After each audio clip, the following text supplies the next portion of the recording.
នេះយើងមានបំណងចង់ផ្ដល់ឲ្យគ្រួសារស៊ូនៅភាពដ៏រុងរឿងសិនឈឺកុំធ្វើឲ្យខ្ញុំខកចិត្តនឹងបោះបង់លោកទាំងស្រុងឲ្យសោះបានទេ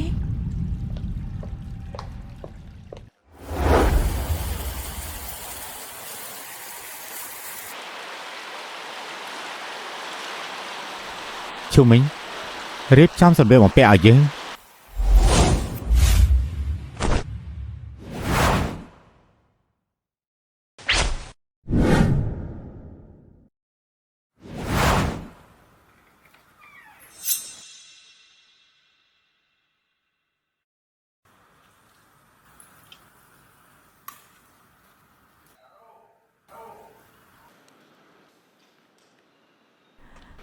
លោកតាជូតប៉ះលោកតាអាយុយឺនយូរសុខភាពល្អក៏ចូលទៅឈប់សិនចេនស៊ឺលោកតាអនុញ្ញាតឲ្យអង្គុយហើយឬនៅនឹងឈប់សិនសិនឈឺលោកតាអនុញ្ញាតឲ្យអង្គុយហើយឬនៅនឹងតើលោកមានន័យយ៉ាងម៉េចបងស្រីខ្ញុំបានផ្ញើអំណោយថ្ងៃកំណត់ដែលនាងបានរៀបចំរួចហើយណារបស់លោកសិនឈឺកំណត់ទីបងស្រីឥឡូវមិនជាពេលដែលនិយាយជំនួសគាត់ទេយប់នេះជាខួបកំណត់របស់លោកតាគាត់មកដៃទទេបែបនេះពិតជាគ្មានការគោរពទេតើអាកប្បកិរិយាបែបនេះសមនឹងទទួលការអនុញ្ញាតឲ្យអង្គុយដែរទេអំណោយថ្ងៃកំណើតខ្ញុំបានរៀបចំដដែលគឺរៀបចំរួចហើយនឹងដឹកមកឆាប់នេះ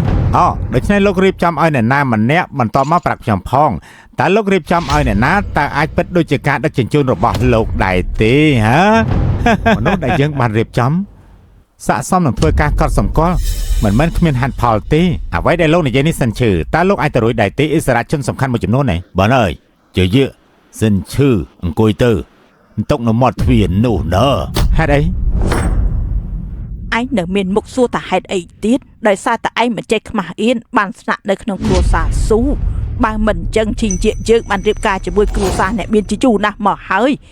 ដូចជាពិធីខួបកំណត់ថ្ងៃនេះអញ្ចឹងប៉ុន្តែឥឡូវនេះវាស្កាត់ជង្គង់ណាស់តើលោកយាយភ្លេចហើយមែនទេ5ឆ្នាំមុនគ្រួសាររបស់ពួកលោកនៅតែគ្រួសារតូចតាចគ្មានឋានៈទៅតែពេលនេះល្បីដល់កម្រិតកំពូលដែលស៊ូជើគ្រឹះនៅមិនទាន់រឹងមាំនៅឡើយទេវានៅរង្គោះរង្គើនៅឡើយហើយឥឡូវនេះលោកគិតថាដល់ពេលនេះលោកអាចបញ្ជាគ្រប់គ្នាបានហើយតាមមិនដែរទេលោកនិយាយពីគ្រួសារស៊ូយើងវាដូចជាតាក់ទងនឹងលោកតើមែនដែរទេយើងប្រាប់លោកចោះគ្រួសារស៊ូរបស់យើងមូលហេតុដែលចំណាយពេល5ឆ្នាំការរួមបញ្ចូលនៅក្នុងកម្រិតកម្ពស់នៃស៊ូជើនោះគឺព្រោះតែឈីងជាគ្រួសារយើងវាជាទេពកោសល្យដ៏ឆ្នាំព្យាយាមអស់ពីសមត្ថភាពបើមិនមែនលោករិះរាំងសមត្ថផលរបស់នាងគឺគ្មានដែនកំណត់ទេបានហើយម៉ាក់ជប់និយាយទេយើងត្រូវតែនិយាយថ្ងៃនេះយើងនឹងធ្វើឲ្យម្នាក់នេះដឹងថាខ្លួនឯងមានប្រមាណគីឡូទៅបង្កហិង្សារញ៉ៃបែបនេះតើជារយៈបត់បែបណាសិនឈឺយើងមិនចង់មានកំហឹងនៅយប់នេះទេដោយដែលលោកដើរដោយខ្លួនឯងនៅតុដែលនៅមាត់ទ្វារនោះឬក៏ចេញពីពិធីជប់លៀងនេះដើម្បីកុំឲ្យគ្រួសារស៊ូយើងខ្មាស់គេឯងគួរតែជួយគិតផងទៅណាអេនជីអន្តរជាតិមកដល់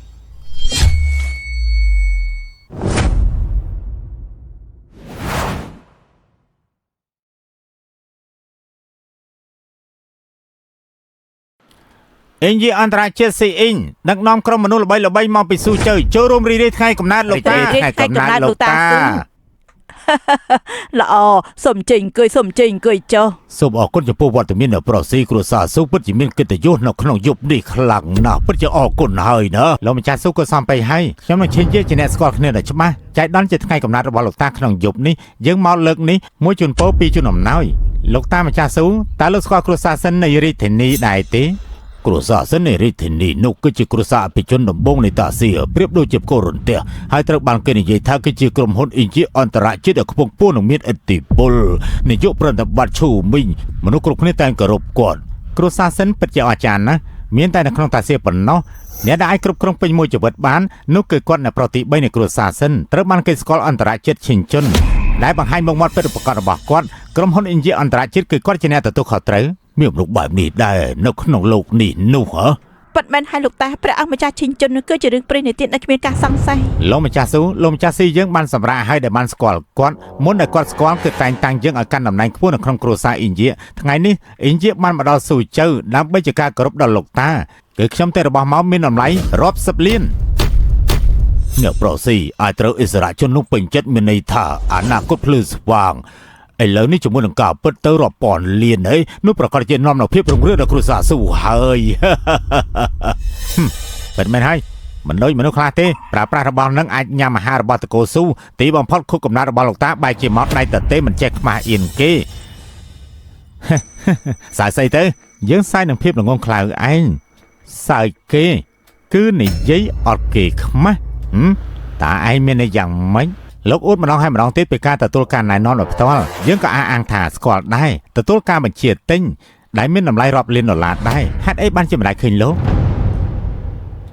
បើសិនជាខ្ញុំយល់មិនខុសទេលោកចង់មានន័យថាលោកជាក្មេងទី3នៃគ្រួសារអ្នកចំនួនល្បីល្បាញអ្នកប្រុសទី3មែនទេអស្ចារ្យលោកម្ចាស់ស៊ីយើងដូចជាជួបបញ្ហាមែនហើយតែថ្ងៃនេះមិនបាច់ទេដូច្នេះអ្នកប្រុសវ័យក្មេងទី3ដល់ល្បីល្បាញនៃគ្រួសារអ៊ីនឈៀគឺឈិនជឺគឺនៅទីនេះខ្ញុំគិតថាទិញ 10,000 លានទៅចុះគ្រួសារស៊ូមិនត្រូវការវាដែរអាចុំមកសិទ្ធនៅក្នុងពិភពស្រីនិទានរបស់អ៊ីនយានេះណាយាអ៊ីនជុនជាចៅវ័យក្មេងអ្នកប្រុសទី3គ្រួសារសិនគេជាម្នាក់ដែលហ៊ានខ្លាចបន្លំផងហើយគ្រួសារសិននៃរាជធានីជួយដំណើរដល់គ្រួសារស៊ូ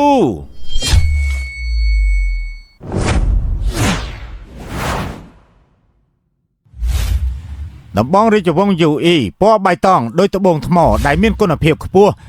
គុជមូលមួយសែលគឺជាអាផាតមិនមួយនៅឋានជីងហើយរថយន្ត Mercedes មួយគ្រឿងដុំមាសគឺ5ដុំថ្លៃបណ្ណាការគឺ10លានអាយ៉ាអំណត់អស្ចារ្យបែបនេះពិតជារបស់គ្រួសារស៊ូយើងមែនទេគ្រួសារសិននៃរាជធានីសូមអបអរសាទរដល់លោកម្ចាស់ស៊ូនៅថ្ងៃខួបកំណើតគ្រួសារសិននៃរាជធានីអំណោយរបស់យើងបានមកដល់ហើយអំណោយរបស់លោកឯងមិនខុសទេនេះគឺជាអំណោយដែលយើងបានរៀបចំឃើញទេគឺមកទាំងអស់ហើយជានិយាយខ្ញុំនិយាយជាមួយនាងហើយយប់នេះខ្ញុំនឹងផ្ដល់ឲ្យគ្រួសារស៊ូនូវភាពរុងរឿងពេលនេះនាងមើលឃើញហើយលោកតាស៊ូតើលោកពេញចិត្តអំណោយថ្ងៃកំណើតដែរទេគួយអស់សំណើចអំណោយនៃកំណើតវាច្បាស់ជាអំណោយមួយនៃគ្រួសារសិននៃរាជធានីតើនេះមានអ្វីពាក់ព័ន្ធនឹងឈិនឈឺទៅមិនក៏ថាមិនពាក់ព័ន្ធនឹងខ្ញុំមែនហើយបើលោកសិនឈឺមានសមត្ថភាពអំណោយថ្ងៃកំណើតបែបនេះហេតុអីលោកចំណាយពេល5ឆ្នាំក្នុងគ្រួសារយើងពីដើមដល់ចប់គឺឯងគ្រាន់តែជាសម្រាមមួយតែប៉ុណ្ណោះណាចុះអំណោយទាំងនេះបើប្រកាសណាគេទទួលអត្ថប្រយោជន៍ពីឥទ្ធិពលអ្នកប្រុសស៊ីធម្មតាវាទាំងអស់គឺអរគុណដល់អ្នកប្រុសស៊ីបែកលេខមើលទិដ្ឋភាពទាំងមូលមានតែអ្នកប្រុសស៊ីតែប៉ុណ្ណោះទេដែលមានទំនាក់ទំនងជិតស្និទ្ធជាមួយនឹងគ្រួសារសិននៃរាជធានីហើយឈិនឈឺដែលជាអ្នកប្រុសទី3នៃគ្រួសារសិននេះពេញចិត្តចំណែកសិនឈឺច្បាស់ជាកំពុងតែព្យាយាមទាកិត្តិយសហើយពីសម្ដីរបស់ជើអ៊ីសំហេតុផលណាស់អ្នកប្រុសស៊ីពិតជាមានចិត្តហើយសំហេតុផលណាស់គិតបានល្អហើយលោកម្ចាស់ស៊ូលោកពិតជាបើកភ្នែកធំនៅក្នុងយប់នេះជាមិនខានទេសិនឈឺលោកកំពុងតែនិយាយពីស្អីឆាប់សុំទោសលោកតាភ្លាមទៅបានណាគាត់គឺស៊ូឆុងយាមិនទទួលស្គាល់ការពិតមុនហើយឈិនយាតើនេះចាំបាច់ទេរវាងនាងនិងយើងសុំបាននិយាយពាក្យល្អក៏មិនបាននោះសិនឈឺចុះលោកវិញលោកចាំបង្ករឿងដល់ណាទីបង្ករឿងស្អីទៅដំបូងឡើយលោកបានខ្លាចបន្លំជាប្រុសវ័យក្មេងទី3ឥឡូវលោកកំពុងទៀមទាអំណាចខ្លាចកំណើតលោកមិនមានការយល់ដឹងអំពីខ្លួនឯងសោះទេយើងគ្មានការយល់ដឹងអំពីខ្លួនឯងខ្ញុំបានប្រាប់លោកជុំមកហើយក៏ធ្វើឲ្យខ្លួនឯងខ្វះអៀនក្នុងពិធីខួបកំណើតប៉ុន្តែលោកមិនគោរពសម្ដីយើងបានផ្ដល់ឱកាសឲ្យលោកច្បាស់ណាស់ប៉ុន្តែលោកធ្វើឲ្យខ្ញុំនេះខកចិត្តម្ដងហើយម្ដងទៀតខ្ញុំលែងមានការរំពឹងទុកពីលោកទៀតហើយពួកយើងលែងលះគ្នាទេចុះប្លង់បន្ទាប់មកលោកស្រីប្រធានសុភាពបរតដែលបានជួយសង្គ្រោះជនសេងបានរកឃើញហើយគាត់ឈ្មោះសិនឈឺធ្វើការនៅក្រុមហ៊ុនដឹកជញ្ជូនគាត់ជាកូនគ្រួសារស៊ូនៅស៊ូជើប៉ុន្តែអាកប្បកិរិយាគ្រួសារស៊ូចំពោះគាត់មិនច្បាស់លាស់ទេហើយតែងតែទុកថាគាត់ជាមនុស្សកំសាកគ្រួសារស៊ូនៅស៊ូជើល្ងងខ្លៅមែនទេមីងចៃបាទគេព្រមព្រៀងទិញភាគហ៊ុន 30% របស់ក្រុមហ៊ុនសេងគ្រប់អ៊ីហុងទទួលការច្រកទ្វារ Embassy City ក្រុមឈ្មោះសេងគ្រប់ហើយបន្ទាប់មកក៏រៀបចំឡានមួយនាងត្រូវអមដំណើរជាមួយខ្ញុំចា៎លោកស្រីប្រធានលេងលះគ្នាត្រូវហើយលេងលះគ្នា5ឆ្នាំហើយមកថាខ្ញុំឬគ្រូសាស៊ូទេពួកគេទាំងអស់គ្នាឈរនៅលើកំពូលនៃស៊ូចេះមានតែលោកទេដែលមើលទៅបែបនេះគ្មានចំណេញអ្វីតតែសោះចេះខ្ជិលពេលវេលាហើយមិនបានសម្រេចអ្វីទាំងអស់ក៏អើកទៅគិតតែពិសិដ្ឋចរិតគ្រាន់តែអស់ទាញគ្រូសាស៊ូឲ្យដួលរលំនឹងនាំពួកគេឲ្យអាម៉ាស់មុខតែប៉ុណ្ណោះតាមពិន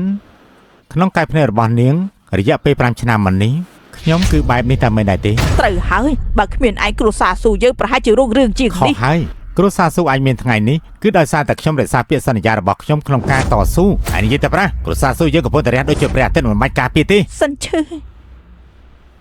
តើគ្រួសារស៊ូយ៉ាងម៉េចទៅហើយលោកមកសាក់សមនឹងនិយាយទី5ឆ្នាំនេះគឺគ្រួសារស៊ូចិញ្ចឹមនឹងឲ្យលោកស្នាក់នៅបើលោកចាក់ចែងពីគ្រួសារស៊ូគឺគ្មានអ្វីទាំងអស់នៅក្នុងថ្នាក់ខ្ពស់ពោះនៃស៊ូជើគ្មានអ្នកណាគោរពលោកទេពេលនេះតាលោកបញ្ចុះពីរឿងនេះទេ គឺលោកទេដែលមើលមិនច្បាស់គ្រួសារស៊ូនោះ ក្រុមហ៊ុនជន់សេងគ្រប់នៃស៊ូជើមកដល់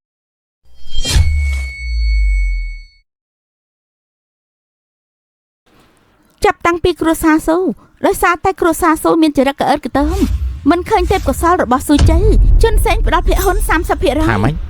លេខសាយមែនទេភាគហ៊ុន 30% នៃក្រុមហ៊ុនជន់សេងគឺមានតម្លៃរាប់លាន ទីជិញធានចិននោះជាលំនៅឋានដ៏កម្ពូលដែលពិតជាប្លែកពីគេនៅក្នុងស៊ូជើ អ្នកនាងប្រធានជាងតើនាងយល់ច្រឡំទេដឹងអីយប់នេះអ្នកនាងមកដល់ផ្ទាល់គ្រួសារស៊ូគឺព្រោះតែអាម្នាក់គ្មានបានការនេះអី